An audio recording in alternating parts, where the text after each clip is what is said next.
48 ಗಂಟೆಗಳಲ್ಲಿ ಮನೆ ಕಳ್ಳತನ ಪ್ರಕರಣ ಭೇದಿಸಿದ ಪೊಲೀಸರು.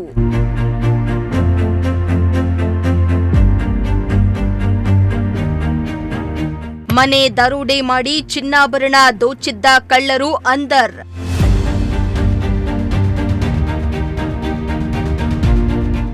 ಹಾವೇರಿ ಜಿಲ್ಲೆ ಹಾನಗಲ್ ತಾಲೂಕಿನ ಸೋಮಾಪುರ ಗ್ರಾಮದ ಮನೆಯೊಂದರಲ್ಲಿ ಅಂದಾಜು 14 ಲಕ್ಷ ರೂಪಾಯಿ ಮೌಲ್ಯದ ಆಭರಣವನ್ನ ದೋಚಿ ಪರಾರಿಯಾಗಿದ್ದ ಪ್ರಕರಣಕ್ಕೆ ಸಂಬಂಧಿಸಿದಂತೆ ಅಡೂರು ಠಾಣೆ ಪೊಲೀಸರು 48 ಗಂಟೆಗಳಲ್ಲಿ ಆರೋಪಿಯನ್ನ ಬಂಧಿಸುವಲ್ಲಿ ಯಶಸ್ವಿಯಾಗಿದ್ದಾರೆ.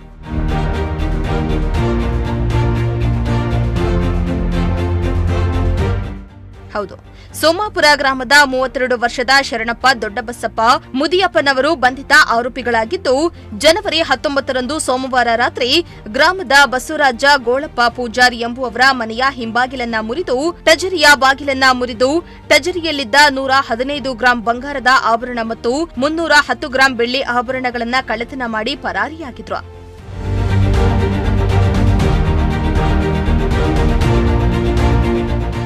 ಇನ್ನು ಈ ಪ್ರಕರಣಕ್ಕೆ ಸಂಬಂಧಿಸಿದಂತೆ Haveri SP Yashoda, ASP LY Shirakol, DYSP KV Gurushantappa, Hanagal CPI Basavaraju ಇವರ ಮಾರ್ಗದರ್ಶನದಲ್ಲಿ ಅಡೂರು ಪಿಎಸ್ಐ ಶರಣಪ್ಪ ಮತ್ತು ಸಿಬ್ಬಂದಿಗಳು ಕಾರ್ಯಾಚರಣೆಯನ್ನ ನಡೆಸಿ 48 ಗಂಟೆಗಳಲ್ಲಿ ಆರೋಪಿಯನ್ನ ಬಂಧಿಸುವಲ್ಲಿ ಯಶಸ್ವಿಯಾಗಿದ್ದಾರೆ.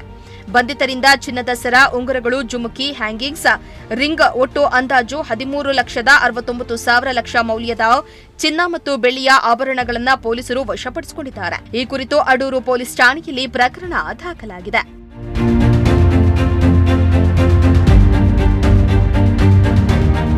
Bureau report, Prajashakti TV, Haveri.